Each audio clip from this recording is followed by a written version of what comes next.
الحمد لله نحمده ونستعينه ونستغفره ونعوذ بالله من شرور أنفسنا ومن سيئات أعمالنا من يهده الله فلا مضل له ومن يضلل فلا هادي له وأشهد أن لا إله إلا الله وحده لا شريك له وأشهد أن محمدا عبده ورسوله أما بعد فإن خير الحديث كتاب الله وخير الهدي هدي محمد صلى الله عليه وسلم وشر الأمور محدثاتها وكل محدثة بدعة وكل بدعة ضلالة وكل ضلالة في النار.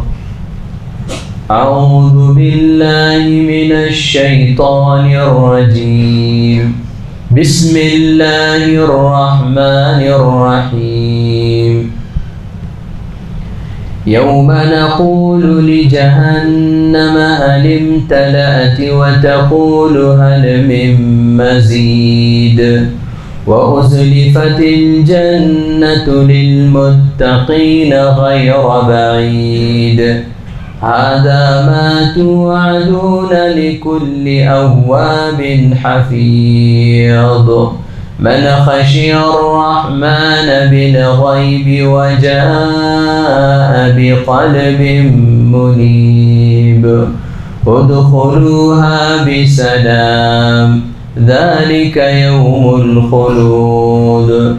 لهم ما يشاءون فيها ولدينا مزيد وكم أهلكنا قبلهم من قرن هم أشد منهم بطشا فنقروا في البلاد هل من محيص إن في ذلك لذكرى لمن كان له قلب أو ألقى السمع وهو شهيد ولقد خلقنا السماوات والأرض وما بينهما في 6 أيام وما مسنا من لغوب فاصبر على ما يقولون وسبح بحمد ربك قبل طلوع الشمس وقبل الغروب ومن الليل فسبحه وأدبار السجود واستمع يوم ينادي المناد من مكان قريب يوم يسمعون الصيحة بالحق ذلك يوم الخروج إنا نحن نحيي ونميت وإلينا المصير يوم تشقق الأرض عنهم سراعا ذلك حشر علينا يسير نحن أعلم بما يقولون وما أنت عليهم بجبار فذكر بالقرآن من يخاف وعيد. وقال تبارك وتعالى إن عدة الشهور عند الله 12 شهرا في كتاب الله يوم خلق السماوات والأرض منها 4 حرم ذلك الدين القيم فلا تظلموا فيهن أنفسكم رب اشرح لي صدري ويسر لي امري واحلل عقدة من لساني يفقهوا قولي رب زدني علما۔ محترم حاضرین جمعہ، قابل احترام ماؤں اور بہنوں، ہر قسم کی تعریف و توصیف، بڑائی و بزرگی اس اللہ تبارک و تعالیٰ کے لیے لائق و مناسب ہے جو اس کائنات کے ذرے ذرے کا تنہا معبود برحق ہے۔ درود و سلام ہو نبی آخر الزمان جناب محمد مصطفیٰ صلی اللہ علیہ وسلم پر، جنہوں نے اللہ تبارک و تعالیٰ کے حکم سے اور اللہ تبارک و تعالیٰ کے ہدایت کے مطابق اسلام جیسے سچے اور اچھے دین کو مجھ تک اور آپ تک پہنچایا، جس کی ہر تعلیم بہت ہی واضح اور بہت ہی روشن ہے۔ محترم حضرات، ہم اور آپ جس مہینے سے گزر رہے ہیں، یہ مہینہ محرم الحرام کا مہینہ کہلاتا ہے۔ آج محرم الحرام کی تیسری تاریخ ہے۔ محرم الحرام کے مہینے کے حوالے سے امت مسلمہ کے اندر بہت ساری باتیں مشہور ہیں۔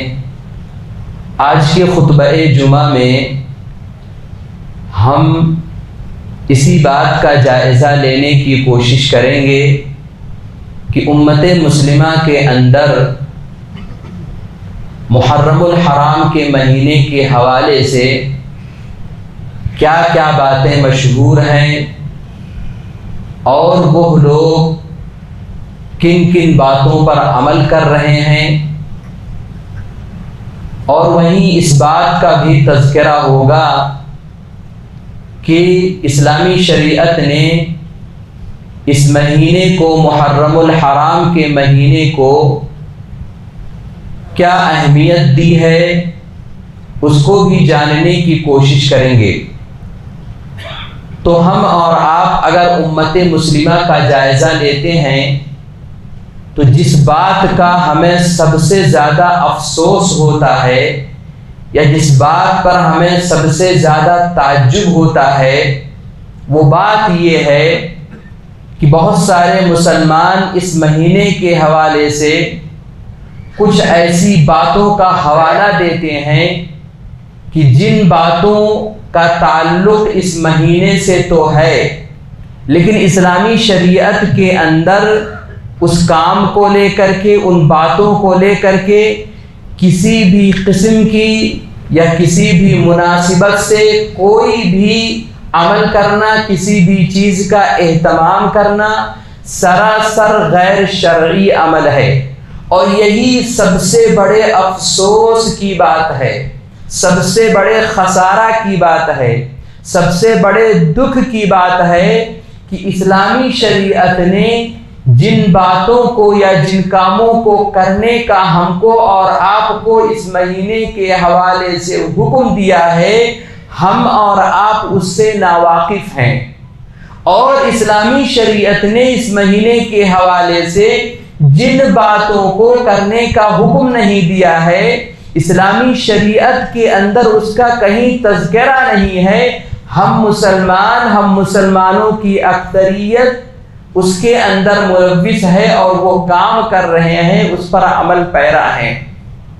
یہ بہت بڑے افسوس کی بات ہے، اور اس سے زیادہ بدقسمتی اور کیا ہو سکتی ہے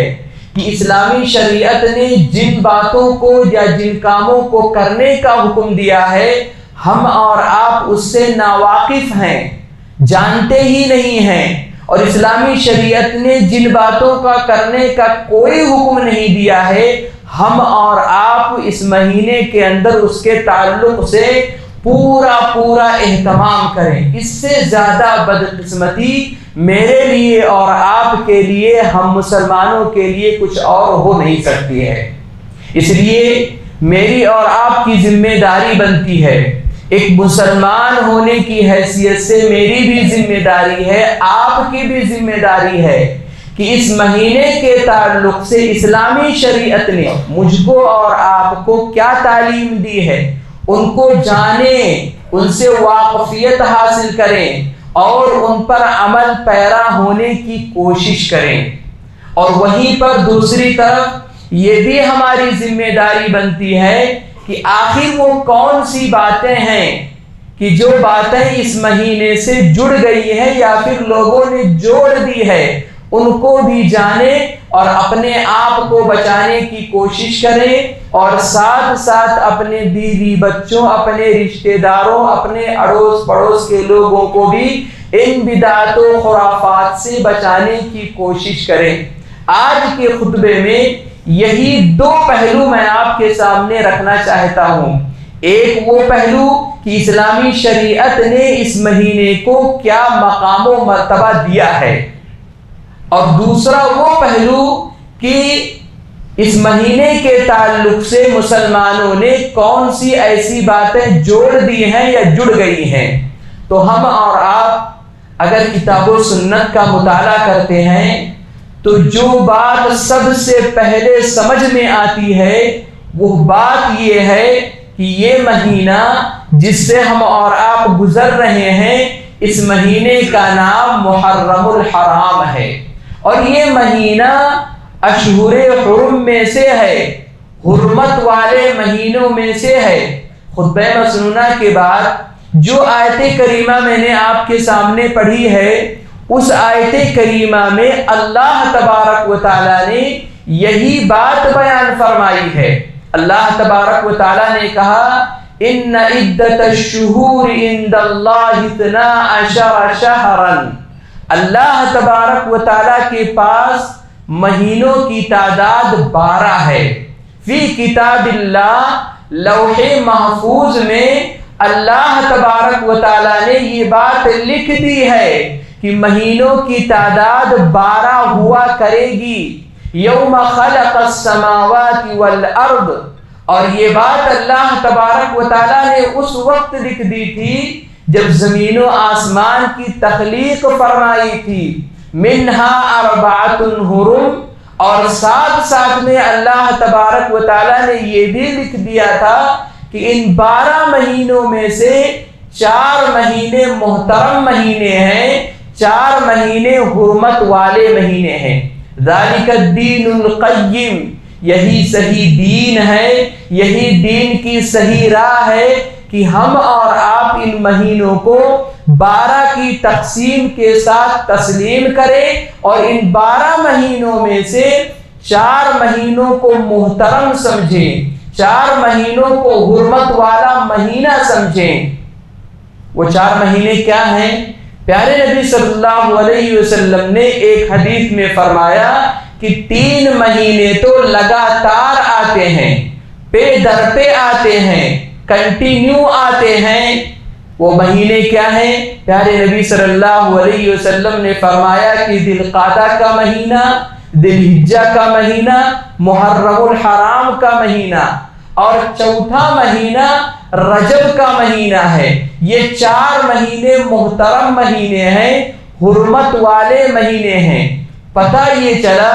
کہ اس مہینے کی جو سب سے پہلی فضیلت ہے، کتاب اللہ اور سنت رسول اللہ صلی اللہ علیہ وسلم کے اندر اس مہینے کے تعلق سے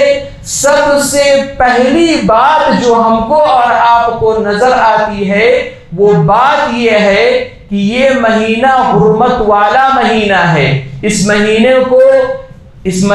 کو حرمت والا مہینہ سمجھا جائے، اس مہینے کا احترام کیا جائے، یہ سب سے پہلا حوالہ ہے جو مجھ کو اور آپ کو اس مہینے کے تعلق سے ملتا ہے۔ سوال یہ ہے کہ اس مہینے کا اگر احترام کرنا ہے تو احترام کا کیا مطلب ہے؟ کیا احترام کا مطلب یہ ہے کہ آدمی اس مہینے کے اندر کسی خاص قسم کی عید منائے؟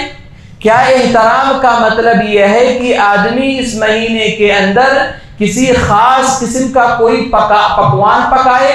کیا احترام کا مطلب یہ ہے کہ آدمی اس مہینے کے اندر اپنے آپ کو کسی خاص چیز سے روکے رکھے؟ کیا احترام کا مطلب یہ ہے کہ آدمی اس مہینے کے اندر کوئی خصوصی طور پر مجلس منعقد کرے؟ کیا احترام کا مطلب یہ ہے کہ آدمی اس مہینے کے اندر 8 دن 9 دن کہیں کوئی مجلس منعقد کرے اور سانحہ کربلا کو بیان کرے؟ احترام کا مطلب کیا ہے؟ قرآن مجید نے آیت کی تکمیل کرتے ہوئے فرمایا فَلَا تَظْلِمُوا فِيهِنَّ أَنفُسَكُمْ، اس مہینے کے اندر تم اپنے نفسوں پر ظلم کرنے سے بچو۔ ظلم اپنے نفس پر، اس کا کیا مطلب ہے؟ احادیث کا مطالعہ کریں تو یہ بات سمجھ میں آتی ہے کہ آدمی کا گناہ کرنا، آدمی کا اللہ تبارک و تعالیٰ کی نافرمانی کرنا حقیقت میں اپنے نفس پر ظلم کرنا ہوتا ہے۔ ایک انسان، ایک شخص گناہ کرتا ہے، اللہ تبارک و تعالیٰ کی نافرمانی کرتا ہے تو گویا کہ وہ اپنے نفس پر ظلم کر رہا ہوتا ہے۔ تو سب سے پہلی بات اس مہینے کے حوالے سے ہم کو اور آپ کو جو ملتی ہے وہ یہ ہے کہ اس مہینے کے حرمت کا خاص لحاظ رکھا جائے، اپنے آپ کو گناہوں سے بچایا جائے، اور دنوں میں اور مہینوں میں بھی اللہ تبارک و تعالیٰ کی نافرمانی سے اپنے آپ کو بچانا ہے، اللہ تبارک و تعالیٰ کی بغاوت سے اپنے آپ کو بچانا ہے، گناہوں سے بھی بچانا ہے۔ لیکن ان 4 مہینوں میں خصوصیت کے ساتھ خاص طور سے اپنے آپ کو گناہوں سے دور رکھنا ہے، اپنے آپ کو اللہ تبارک و تعالیٰ کی نافرمانی سے دور رکھنا ہے۔ یہ سب سے پہلا حوالہ ہے جو مجھ کو اور آپ کو اس مہینے کے حوالے سے ملتا ہے۔ دوسرا حوالہ جو اس مہینے کے تعلق سے مجھ کو اور آپ کو سمجھ میں آتی ہے وہ یہ کہ اس مہینے کے 10ویں تاریخ کو روزہ رکھا جائے۔ اس مہینے کی 10ویں تاریخ کو روزہ رکھا جائے۔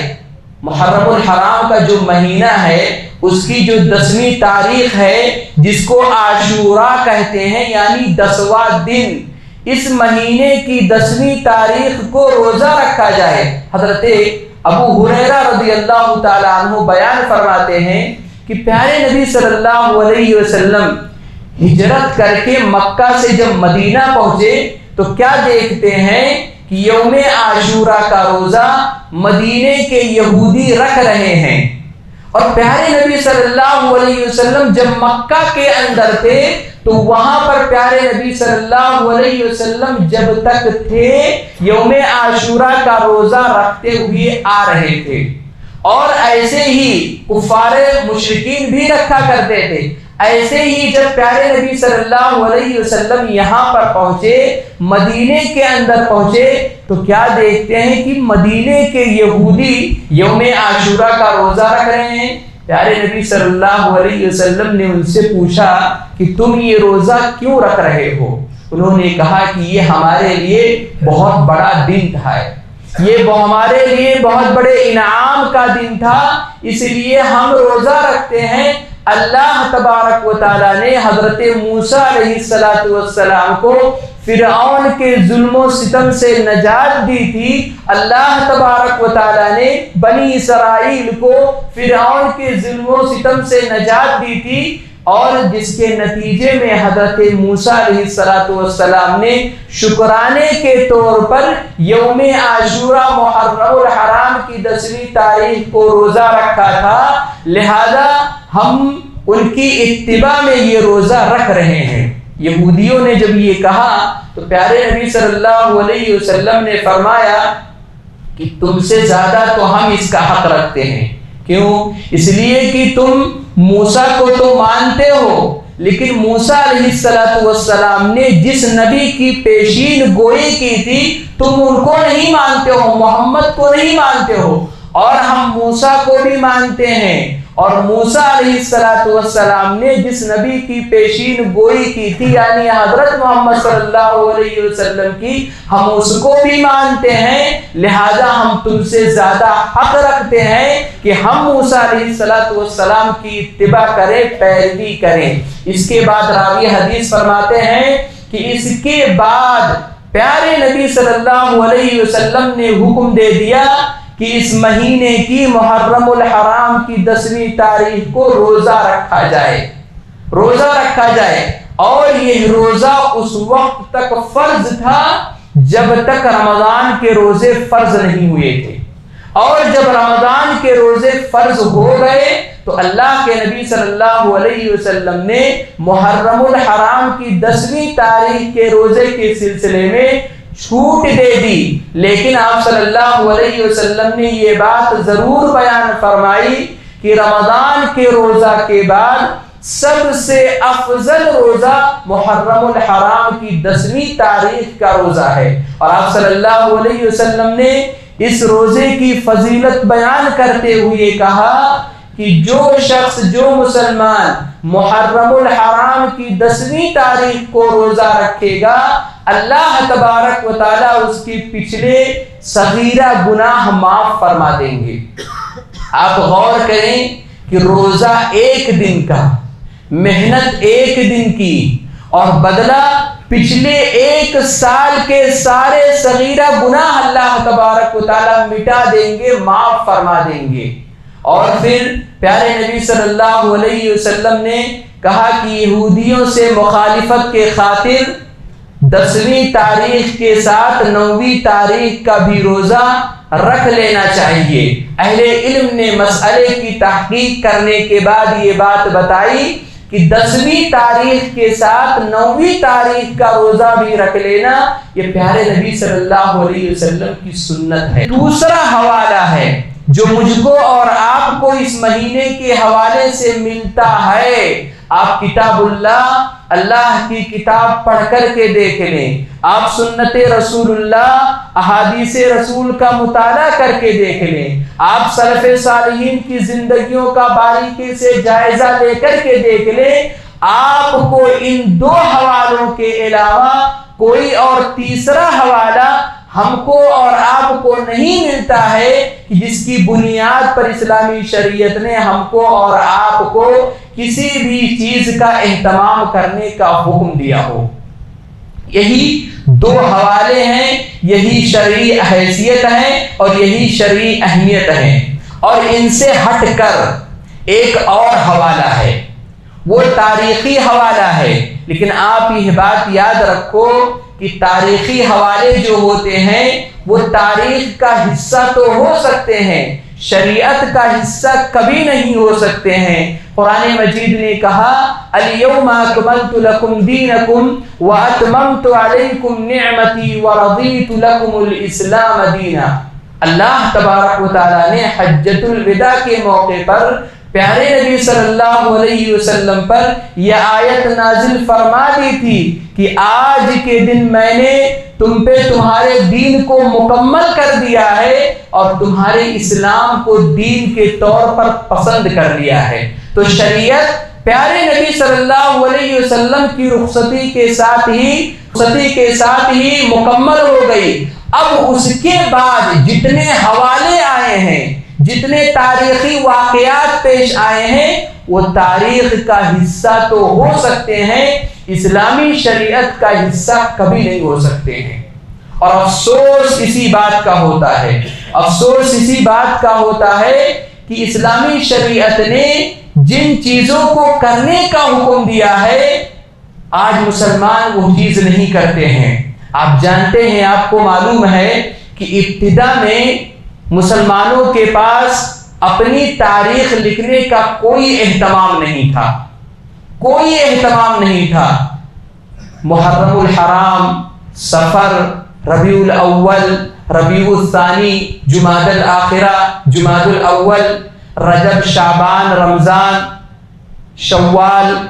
اور اسی طرح سے ذی القعدہ، ذی الحجہ، یہ جو مہینے ہیں یہ زمانے جاہلیت سے چلے آ رہے تھے، لیکن مسلمانوں کے پاس اپنی کوئی تاریخ لکھنے کا اہتمام نہیں تھا۔ حضرت معاذ بن جبل رضی اللہ تعالیٰ عنہ کے پاس حضرت عمر فاروق رضی اللہ تعالیٰ عنہ کے خطوط جایا کرتے تھے، اس کے اندر کوئی تاریخ نہیں ہوتی تھی۔ حضرت معاذ بن جبل رضی اللہ تعالیٰ عنہ نے کہا کہ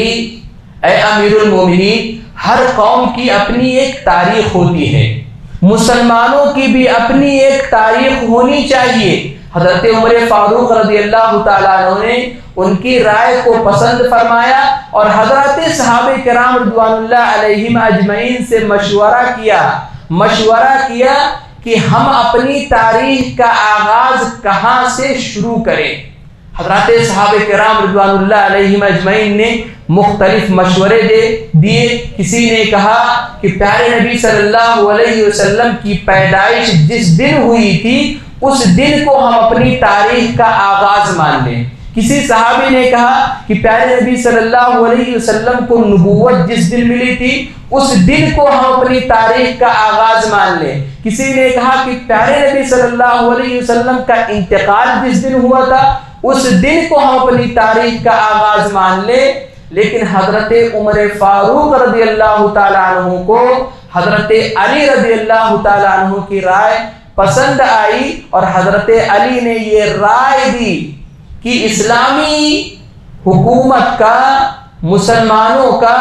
جو سب سے اہم موڑ تھا وہ ہجرت تھا۔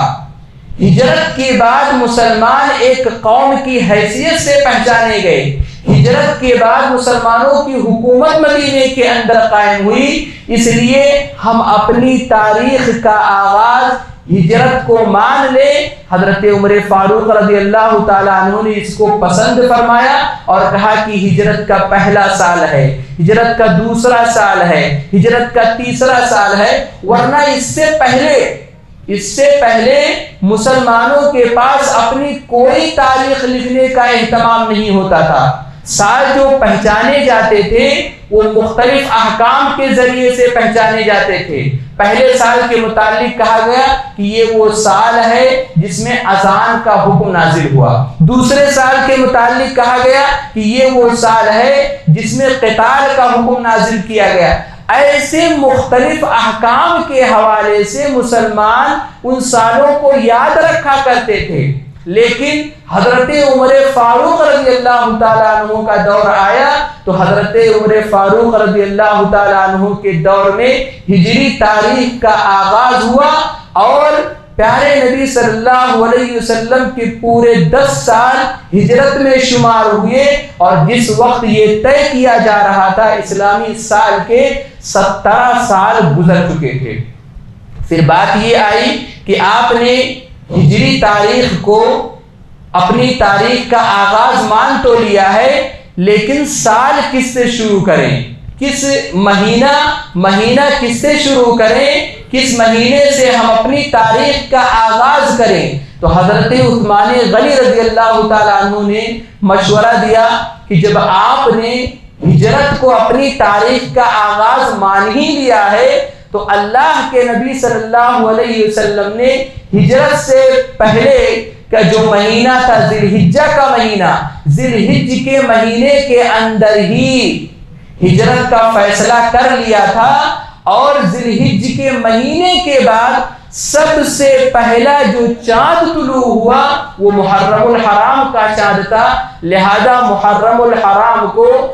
اپنے سال کا پہلا مہینہ شمار کر لیا جائے، پہلا مہینہ مان لیا جائے۔ حضرت عمر فاروق رضی اللہ تعالیٰ عنہ نے اس رائے کو پسند کیا اور اس طرح سے اسلامی تاریخ کا آغاز ہوا۔ تو کہنا یہ ہے کہ محرم الحرام کا مہینہ یہ ضرور اسلامی سال کا پہلا مہینہ ہے، لیکن اس کا مطلب یہ نہیں ہے کہ جس طرح سے اور لوگ اپنے نئے سال کے آغاز پر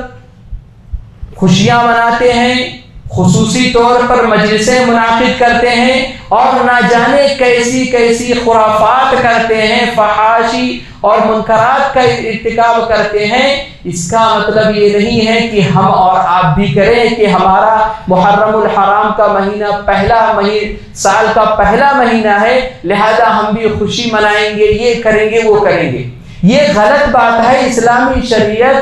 اسلامی شریعت اس کی قطعاً ہم کو اور آپ کو اجازت نہیں دیتی ہے۔ افسوس اس کا ہوتا ہے کہ یہ جو معتبر حوالے ہیں، جو صحیح حوالے ہیں، امت مسلمہ کی اکثریت ناواقف ہے۔ آج کے مسلمان جانتے ہی نہیں ہیں کہ محرم الحرام کا مہینہ حرمت والا مہینہ ہے۔ محرم الحرام کے مہینے کے اندر گناہوں سے خصوصی طور پر اپنے آپ کو بچانا ہے۔ آج کے مسلمان جانتے نہیں ہیں کہ محرم الحرام کی 9ویں اور 10ویں تاریخ کو روزہ رکھنا ہے۔ آج کے مسلمان جانتے نہیں ہیں کہ محرم الحرام کا مہینہ یہ اسلامی سال کا پہلا مہینہ ہے۔ یہ جو معتبر حوالے ہیں، یہ جو صحیح حوالے ہیں، امت مسلمہ نے اس کو بھلا دیا ہے، اور وہ حوالہ،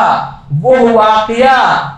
واقعہ حادثہ کربلا، امت مسلمہ نے اس کو پورے آسمان پر اٹھا دیا ہے۔ حضرت حسین رضی اللہ تعالیٰ عنہ کی شہادت کے واقعے کو مسلمانوں نے اس مہینے کی پہچان بنا لی ہے۔ محرم الحرام کا مہینہ آیا، فوراً ان کے دل و دماغ کے اندر اس بات کا تصور آتا ہے کہ حضرت حسین رضی اللہ تعالیٰ عنہ کی شہادت اسی مہینے کے اندر ہوئی تھی۔ آپ یہ بات یاد رکھو کہ حضرت حسین رضی اللہ تعالیٰ عنہ کی شہادت اس مہینے کے اندر جو ہوئی وہ مظلومیت کی شہادت تھی۔ جنہوں نے ان کو شہید کیا وہ ظالم تھے، اور جو ان کی شہادت سے راضی ہوتا ہے وہ اپنے دین اور ایمان کو خطرے میں ڈالتا ہے۔ جو ان سے موافقت کا اظہار کرتا ہے، یاد رکھو وہ اپنے دین اور ایمان کو خطرے میں ڈالتا ہے۔ یہ ہمارا عقیدہ ہے، ہم اہل حدیثوں کا عقیدہ ہے، لیکن اس عقیدے کے باوجود ہمارا عقیدہ یہ ہے کہ حضرت حسین کی شہادت کے واقعے کو لے کر کے ہمارے لیے یہ جائز نہیں ہے کہ ہم اور آپ ان کے لیے ماتم کریں، اس لیے کہ پیارے نبی صلی اللہ علیہ وسلم کی تعلیم یہ ہے کہ کسی بھی مسلمان کے لیے جائز نہیں ہے کہ کوئی مسلمان اپنے مرنے والے پر 3 دن سے زیادہ ماتم کرے، 3 دن سے زیادہ افسوس کرے، 3 دن سے زیادہ سوگ منائے، سوائے بیوی کے۔ بیوی کو اجازت ہے کہ اگر اس کے شوہر کا انتقال ہو جاتا ہے تو وہ 4 مہینے 10 دن وہ سوگ منا سکتی ہے، وہ افسوس کر سکتی ہے۔ آپ غور کریں کہ حضرت حسین کی شہادت کے واقعے کو لے کر کے لوگ کیسے کیسے ماتم کرتے ہیں، اور حضرت حسین رضی اللہ تعالیٰ عنہ کی شہادت کے واقعے کو لے کر کے جو لوگ ماتم کرتے ہیں انہیں یہ بات یاد رکھنی چاہیے کہ پیارے نبی صلی اللہ علیہ وسلم کی یاد میں اگر کوئی شخص پیارے نبی صلی اللہ علیہ وسلم کی یاد میں ماتم مناتا ہے، سوگ مناتا ہے، تو یہ بھی سراسر غیر شرعی عمل ہے۔ اس لیے کہ اسلامی شریعت نے ہم کو اور آپ کو اس کی اجازت نہیں دی ہے۔ اور اس سے بڑھ کر ایک بات میں یہ بھی کہنا چاہتا ہوں کہ 2 منٹ کے لیے آپ یہ تسلیم کر لیں، آپ یہ مان لیں کہ آج بھی حضرت حسین رضی اللہ تعالیٰ عنہ کی شہادت کو لے کر کے آج بھی ان کا ماتم منانا جائز ہے۔ تو پھر اسلامی شریعت نے ماتم منانے کے لیے، سوگ منانے کے لیے، افسوس کرنے کے لیے کچھ شرائط متعین کیے ہیں، کچھ حدود متعین کیے ہیں۔ پیارے نبی صلی اللہ علیہ وسلم نے فرمایا کہ وہ شخص ہم میں سے نہیں ہے جو اپنے گال پیٹے، وہ شخص ہم میں سے نہیں ہے جو اپنا گریبان چاک کرے، وہ شخص ہم میں سے نہیں ہے جو زمانے جاہلیت کی طرح نعرے لگاتا ہوا پھرے۔ ماتم منانے کی یہ شکل کہ آدمی اپنا گریبان چاک کرے، آدمی اپنے چہرے کو زخمی کرے، آدمی اپنے چھوٹے چھوٹے بچوں کو زخمی کرے اور نہ جانے کون کون سی شکل میں ماتم کرے، یاد رکھو یہ حضرت حسین رضی اللہ تعالیٰ عنہ کی شہادت پر ماتم نہیں ہے، یہ ان کے اپنے عقلوں پر ماتم ہے۔ اور اگر مان لیں ایسا تو ہو نہیں سکتا ہے، حضرت حسین رضی اللہ تعالیٰ عنہ زندہ ہوتے، باحیات ہوتے اور ان کے سامنے ماتم منانے کی یہ ساری شکلیں جو ہم اور آپ اپنے معاشرے کے اندر دیکھ رہے ہیں، ان کے سامنے اگر پیش کی جاتی تو کیا وہ راضی ہوتے؟ کیا وہ خوش ہوتے؟ ہرگز نہیں، اس لیے کہ حضرت حسین رضی اللہ تعالیٰ عنہ کے نانا نے ان ساری چیزوں سے منع کر دیا ہے۔ محترم حضرات، عبداللہ ابن سبا یہودی ظاہری طور پر اسلام قبول کر کے اہل بیت سے محبت کے نام پر شیعیت کی بنیاد رکھی، شیعہ اس سے متاثر ہوئے اور غلط قسم کے افکار و نظریات کے شکار ہوئے۔ افسوس اس کا ہے کہ شیعہ کرتے ہیں تو کرتے ہیں، لیکن بڑے افسوس کے ساتھ کہنا پڑتا ہے کہ ہمارے سنی بھائیوں نے بھی ان کی تقلید کرنی شروع کر دی ہے، باقاعدہ ان کی مجلسوں میں یہ لوگ شریک ہوا کرتے ہیں۔ اور آپ یہ بات یاد رکھنا کہ اہل بیت سے محبت رکھنا یہ ایمان کا حصہ ضرور ہے، لیکن یہ سمجھنا کہ اہل بیت سے محبت اسی وقت ہوگی جب ہم حضرت حسین کی شہادت پر ماتم کریں گے، اور جو یہ سمجھتا ہے کہ جو اہل بیت سے محبت کرے گا وہ حضرت حسین کی شہادت پر ماتم کرے گا، یاد رکھو یہ اس کی اپنی سوچ ہو سکتی ہے۔ اسلامی شریعت کے اندر ایسے سوچ کی کوئی گنجائش نہیں ہے۔ اور اہل بیت کے محبت کے نام پر کیا کیا نہیں ہوتا ہے۔ حضرات صحابہ کرام رضوان اللہ علیہم اجمعین کو لعن و طعن کیا جاتا ہے، حضرات صحابہ کرام رضوان اللہ علیہم اجمعین کو گالیاں تک دی جاتی ہے۔ حضرت ابو بکر ہیں، حضرت عمر فاروق رضی اللہ تعالیٰ عنہ ہیں، اما عائشہ صدیقہ رضی اللہ تعالیٰ عنہ ہیں، حضرت حفصہ رضی اللہ تعالیٰ عنہ ہیں، اور اسی طرح سے امیر معاویہ ہیں۔ باقاعدہ یہ لوگ گالیاں دیتے ہوئے نظر آتے ہیں، یہ لوگ جہنمی کہتے ہوئے نظر آتے ہیں۔ ایسے صحابہ جن کے ایمان کی گواہی کتاب و سنت نے دی ہے، اللہ نے دی ہے، ایسے صحابہ کو یہ لوگ کافر سمجھتے ہیں، جہنمی سمجھتے ہیں۔ افسوس اس کا ہے کہ ایسی مجلسوں میں ہمارے وہ سنی بھائی جا کر کے شریک ہوا کرتے ہیں، اور یہ بھی اپنی تقریروں کے اندر اشارے اور کنایے میں حضرات صحابہ کرام رضوان اللہ علیہم اجمعین کو برا بھلا کہا کرتے ہیں۔ اور محترم حضرات، کہنے کا مقصد یہ ہے کہ اہل بیت کے محبت کے نام پر آج ہم اور آپ میلے دیکھتے ہیں، اور میلے میں کیا کیا نہیں ہوتا ہے، میلے میں کیا کیا نہیں ہوتا ہے۔ فحاشی ہوتی ہے، عریانیت ہوتی ہے، بے پردگی ہوتی ہے، زنا تک ہوتا ہے، اور نہ جانے کیا کیا ہوتا ہے۔ مجھ سے زیادہ بہتر آپ لوگ جانتے ہوں گے، اور ایسے مجلسوں میں ایک مسلمان کو جانا نہیں چاہیے، وہاں قریب سے بھٹکنا نہیں چاہیے۔ اس لیے ہم مسلمانوں کو چاہیے کہ ہم مسلمان ایسی مجلسوں سے دور رہیں۔ اور محترم حضرات، ایک طرف شیعوں نے غلو کیا اور اس مہینے کو ماتم کا مہینہ بنا کر کے چھوڑا، تو دوسری طرف ہمارے جو اپنے سنی بھائی ہیں، جو اپنے آپ کو سنی کہتے ہیں،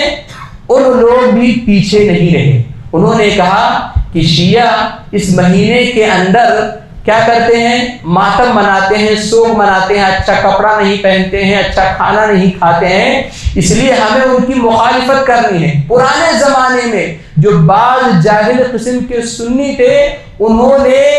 شیعوں کی مخالفت میں حدیثیں گڑھنی شروع کر دی۔ ایک حدیث جو سب سے زیادہ مشہور کی، کہا کہ جو ان دنوں میں، محرم الحرام کے ان دنوں میں، جو شخص اپنی آل و اولاد کو اچھا کھانا کھلائے گا، اللہ تبارک و تعالی اس کے رزق کے اندر برکت عطا فرمائے گا۔ کہا کہ جو شخص ان دنوں میں ان دنوں میں اپنی اولاد کو اچھا کپڑا پہنائے گا، اللہ تبارک و تعالیٰ اس کے کمائی کے اندر برکت عطا فرمائے گا۔ بظاہر یہ جو الفاظ دکھ رہے ہیں بالکل صحیح نظر آ رہے ہیں، لیکن یہ گڑھی ہوئی حدیث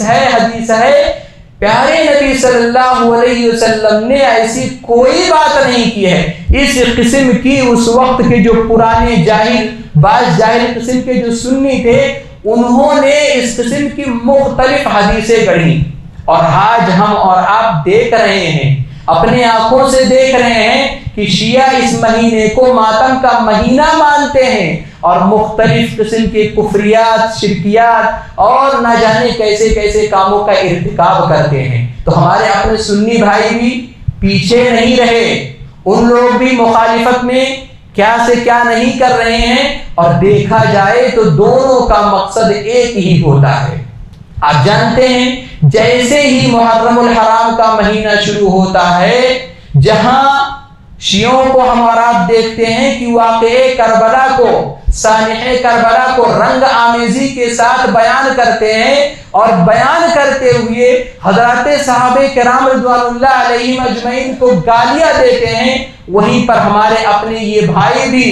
واقعہ کربلا کو بیان کرتے ہوئے اشارے اور کنایے میں حضرات صحابہ کرام رضوان اللہ علیہم اجمعین پر لعن و طعن کیا کرتے ہیں۔ آپ دیکھ لو، دونوں کا موازنہ کر کے دیکھ لو، جو وہ کرتے ہیں وہ یہ بھی کرتے ہیں، اس لیے دونوں کا مقصد ایک ہے۔ بہرحال یہ ساری کی ساری چیزیں غلط ہیں، یہ ساری کی ساری چیزیں مناسب نہیں ہیں، ایک مسلمان کو اس سے بچنا چاہیے۔ خلاصے کے طور پر جو بات میں آپ کے سامنے رکھنا چاہتا ہوں وہ بات یہ ہے، اور سب سے پہلی بات یہ ہے جو ہم کو اور آپ کو اس مہینے کے تعلق سے یاد رکھنی چاہیے، وہ بات یہ ہے کہ یہ مہینہ حرمت والا مہینہ ہے۔ اس مہینے کا احترام کیا جائے، یعنی اپنے آپ کو گناہوں سے خصوصی طور پر دور رکھا جائے۔ اور دوسرا حوالہ یہ ہے کہ اس مہینے کی 9ویں اور 10ویں تاریخ کو ہم سارے کے سارے لوگ روزہ رکھنے کا اہتمام کریں۔ یہ دو حوالے ہیں جو ہم کو اور آپ کو کرنے ہیں، اس کے علاوہ تیسری اور کوئی چیز ہم کو اور آپ کو نہیں کرنے ہیں۔ اس لیے گزارش یہ ہے کہ ہم اور آپ اس مہینے کی حیثیت کو سمجھیں،